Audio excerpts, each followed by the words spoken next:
watching Medfield TV, community shows.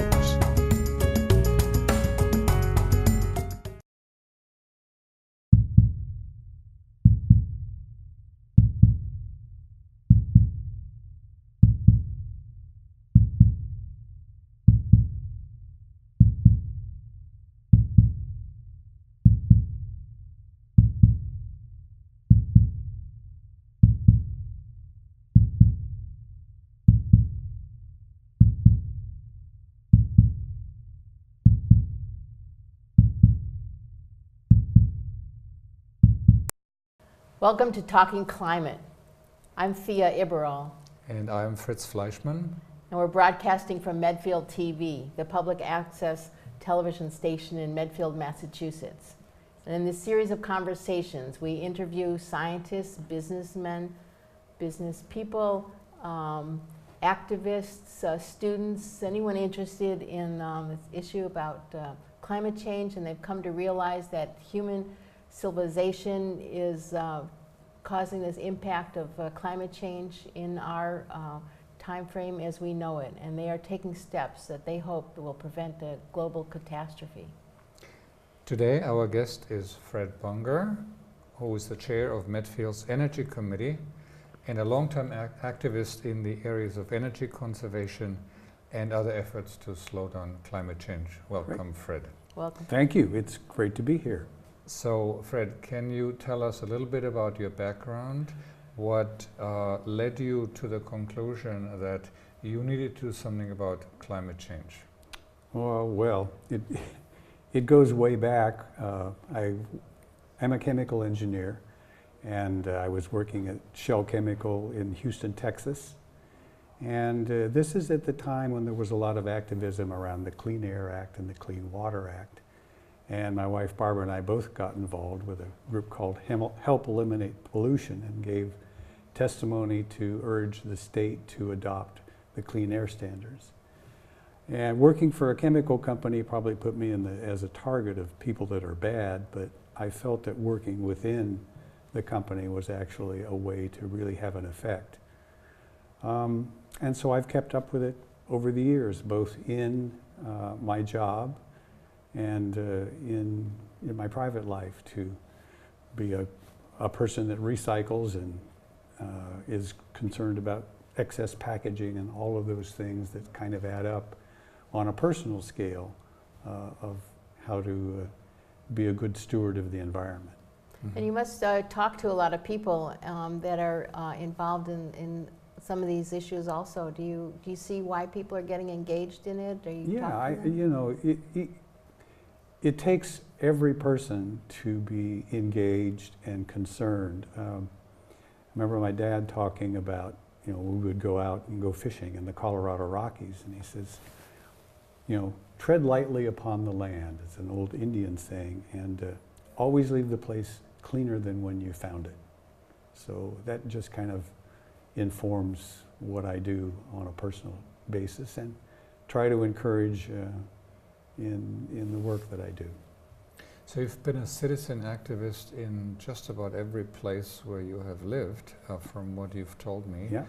And here in Medfield, you have been with the Energy Committee since 2008, and Correct. you have, as I understand it, accomplished a whole lot of things for the town. Can you tell us about the Energy Committee, what started it, what are some of the activities, and how it has helped to transform this town? Yeah.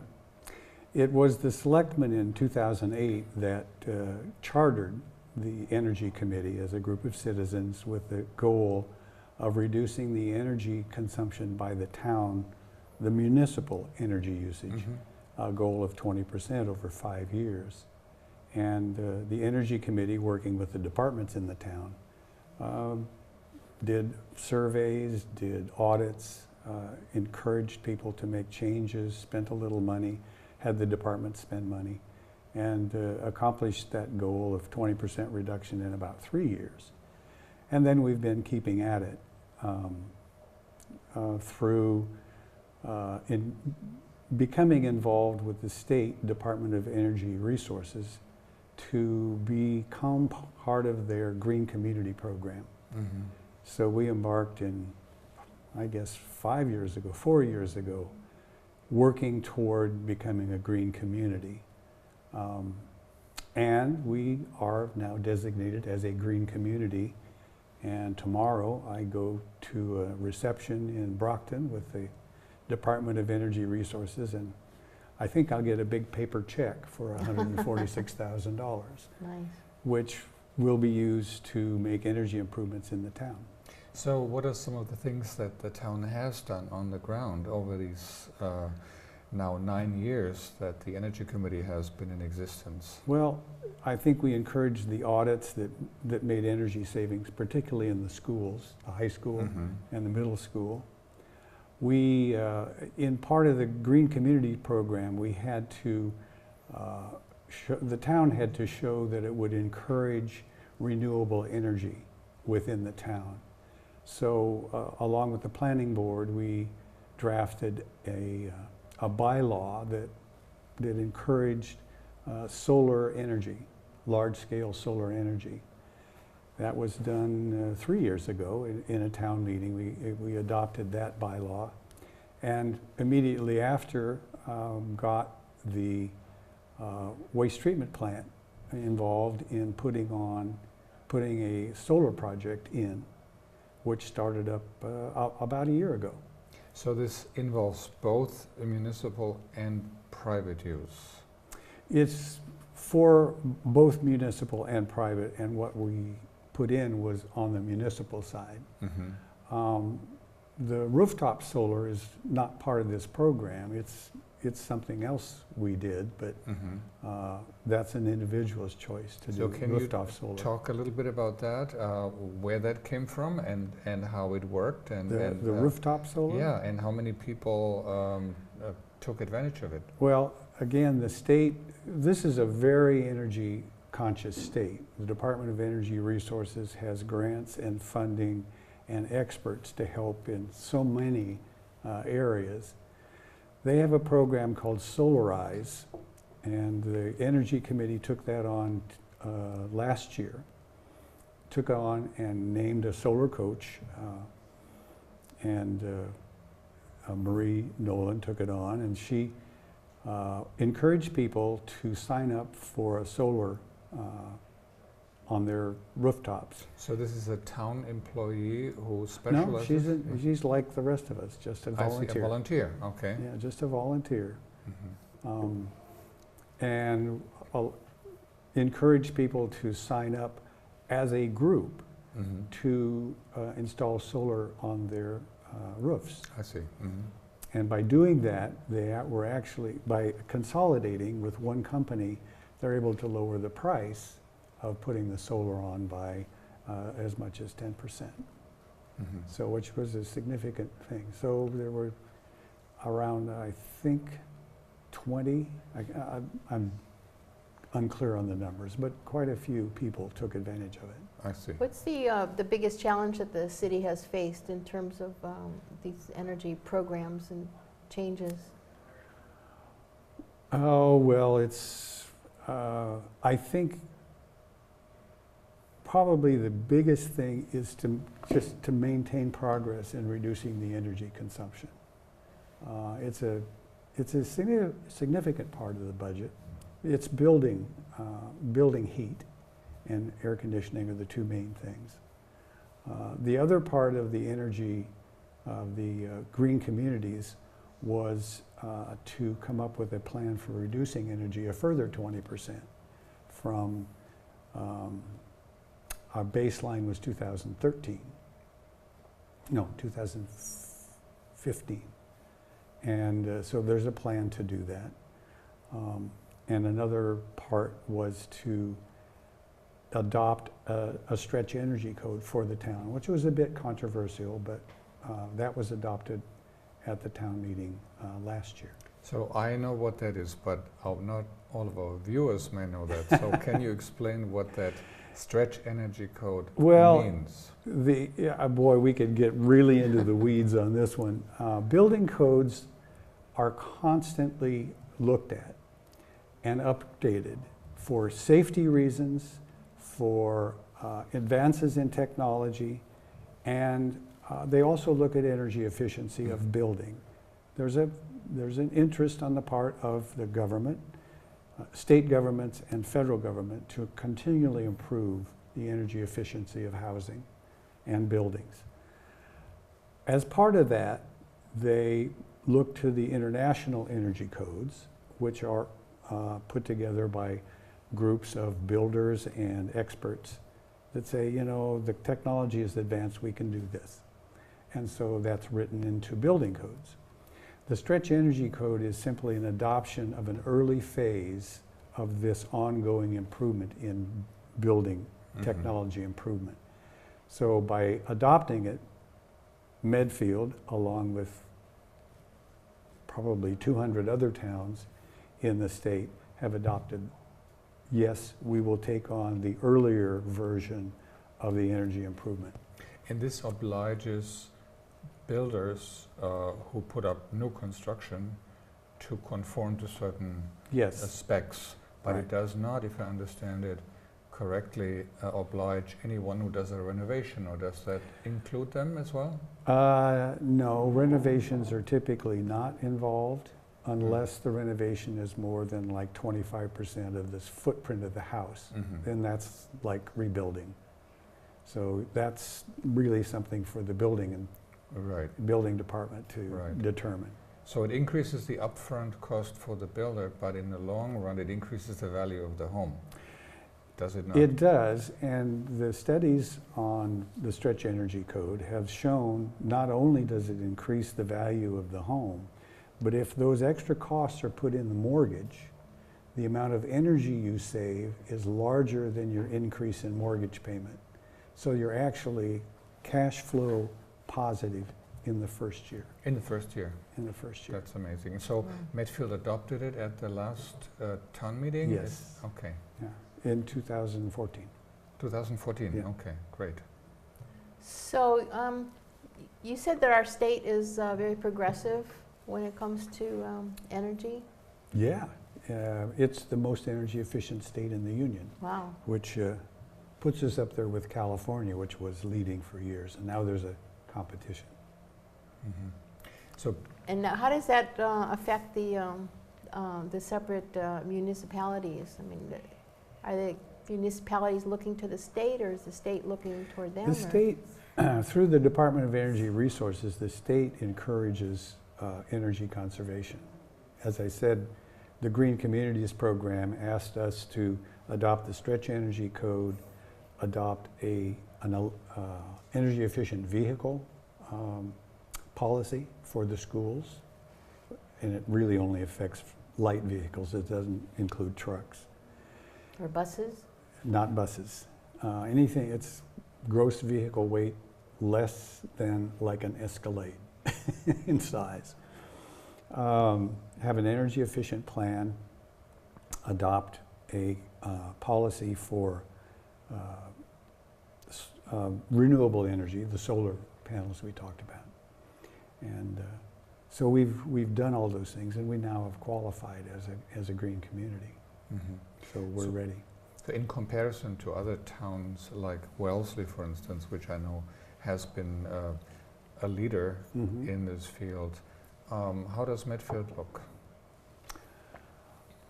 It's really tough to make a comparison from town to town because of differences in population, the layout, the retail and industrial structure. We're a town of really homes, very small industrial, not very much retail. But I think from an energy usage standpoint, we stack up pretty well. That's great. So that said, how was the support that you received within the town? Aside from the selectmen, who obviously chartered your committee, and the town administration, which was supportive, I think. What was the engagement of the general population in this? Because that's what points to the future. How will people sustain this on an ongoing basis? Well, I think we had a very good response to the Solarize program, which was a public program. I think generally people are engaged and involved. I mean, you just look at what happens at the transfer station with the composting program that's now going on, higher levels of recycling, that seems to be working. So I believe the town people are engaged. You know, we get a lot of support, the Energy Committee. You know, and just a little plug, we're going to the town meeting this year to promote the purchase of the street lights by the town and then convert those street lights to LED lighting with the goal of saving $41,000 a year for the town. So the streetlights are not currently owned by the town? Right, the streetlights are not owned by the town, they're owned by the electric company. Isn't that interesting? The town pays a fixed amount per light per year, actually probably per month, a monthly bill, for those lights, which are currently sodium vapor high intensity discharge. And they're more energy efficient than the old ones, but the LEDs are like 70% more efficient than those. Right.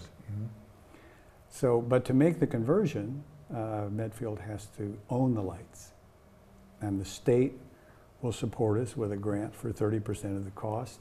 And then the utility has a 25% kilowatt that they're mandated to support us also.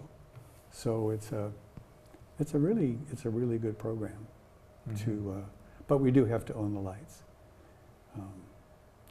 I learned more about street lighting than I ever thought I would. But fortunately on the Energy Committee I have Fred Davis, who's a local supplier of energy efficient lighting, and he's been terrific helping us. So are there more people, are there a lot of people in the community that are focusing on energy? Well, the Energy Committee, oh gosh, I think we have around 8 members. One person works for Eversource, is very involved with the community relations at Eversource. One person works for the EPA. 2 of the people work for green energy engineering companies. A third works for, I think, IBM, and he's a sustainability manager, so he's very interested. So we have some really powerful, well-informed, energized people on the Energy Committee.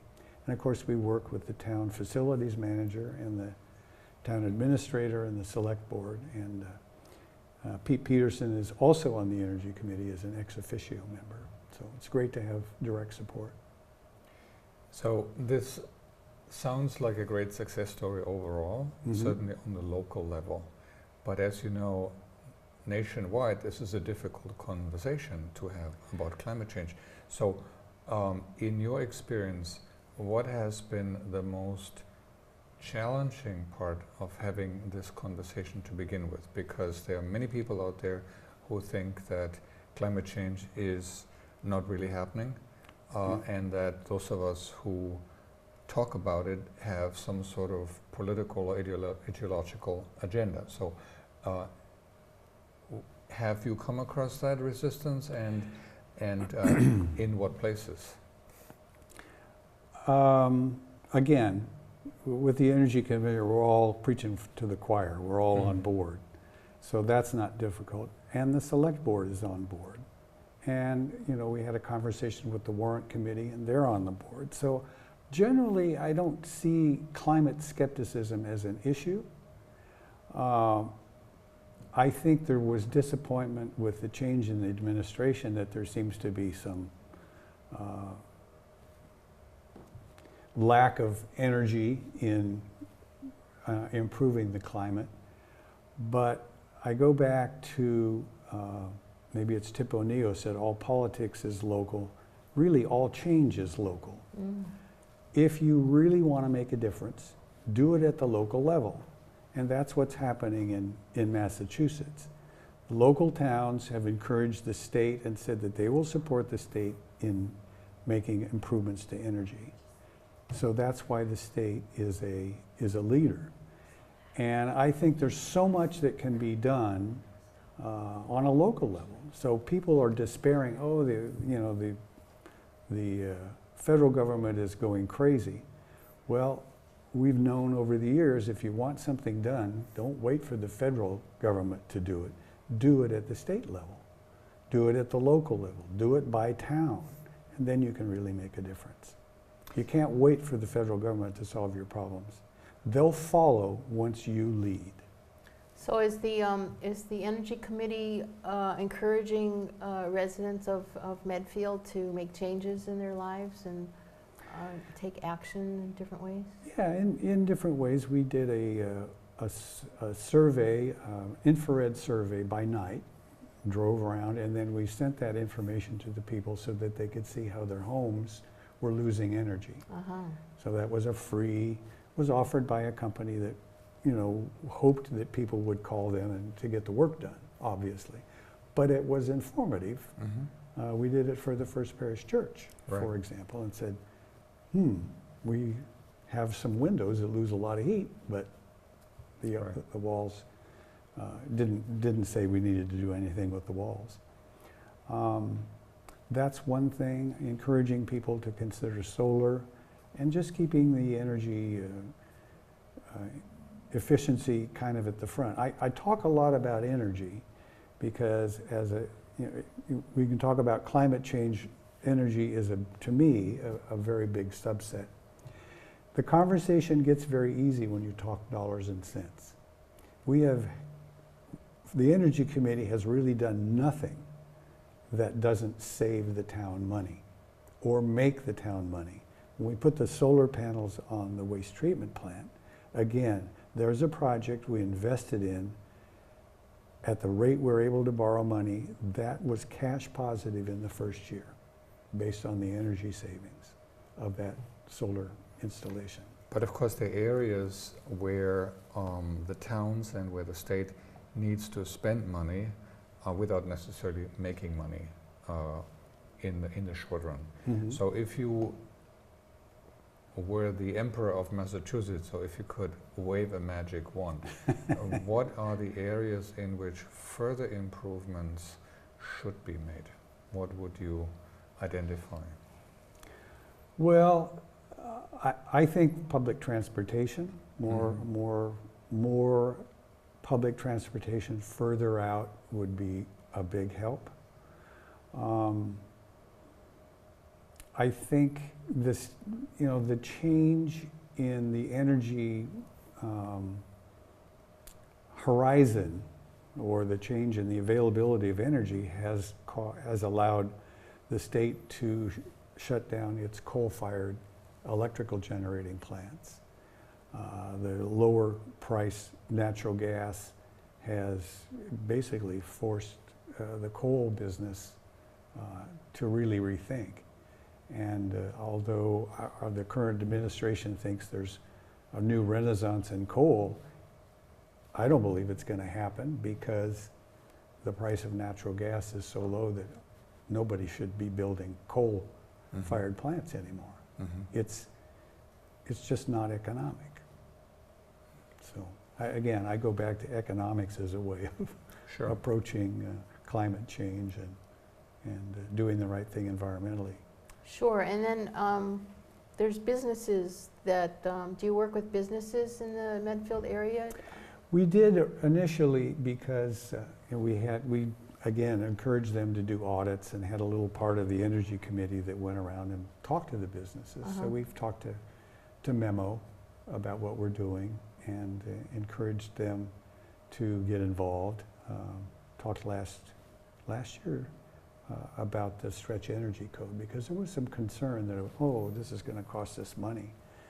And improvements cost money.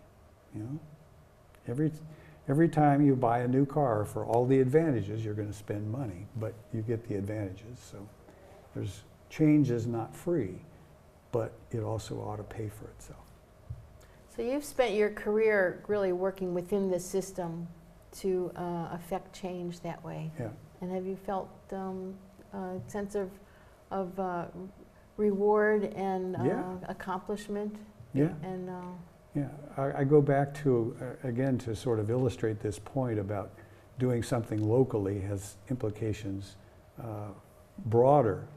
I was just a young engineer, and I was working with hydrocarbon solvents at Shell, and in the head office in New York City. And this question came across: can you make a painter's solvent that doesn't contain benzene, toluene, and xylene, because they're really big Toxic. pollutants? Yeah. And this little area of Los Angeles called the Los Angeles Air Pollution Control District is going to force a couple of paint manufacturers out of business if they don't take those things out of their solvents. So I went with the people in the laboratories, and we did tests, and we came up with a solvent that didn't contain benzene, toluene, and xylene. We substituted ketones, sent it to the paint manufacturers. They said, "This is great. We can keep making paint in Los Angeles. By the way, we have paint manufacturing facilities in Georgia, Illinois, and New York. Can you supply it there?" "Oh, yeah." Then we got calls from other paint manufacturers that said, "Hey, we can't sell paint in LA anymore. Can you make this formulation?" Shell eventually adopted that formula for the world. Then it was sold in Europe, Asia, wherever the refinery was. So that's one local area that eventually affected the whole global system. Wow. So innovation has local roots, yeah. Very Right, and local communities that take a stand and say, we will not allow this to happen, have implications. So, Fred, you are retired, you have a grandson, you're looking to the Yes. future and wondering about what life will be like for him. As you think about the state of the world in, say, 20 years, what makes you concerned and what makes you hopeful? Well, concern is that change won't occur fast enough, that there won't be enough effort put into slowing the climate change to really take action, and that he will be 20 years from now in an environment that's not as healthy as the current one. What makes me hopeful is that people in local situations will continue to make improvements. They'll continue to get more involved, spend more time thinking about how they can make a difference by recycling more, changing all their light bulbs to LEDs, driving a more energy efficient car, walking more. I mean, all of those things add up. So, and encourage him to take those steps personally as well. So if I could get him away from his electronics. Well, a lot of the task that we have ahead of us is education, obviously. So, okay, Fred, thank you very much for being with us today. We are talking climate at Medfield TV, Thea Eberol and Fritz Fleischmann today with Fred Bunger. Yeah, thank you. Thank you, Fred. You're welcome.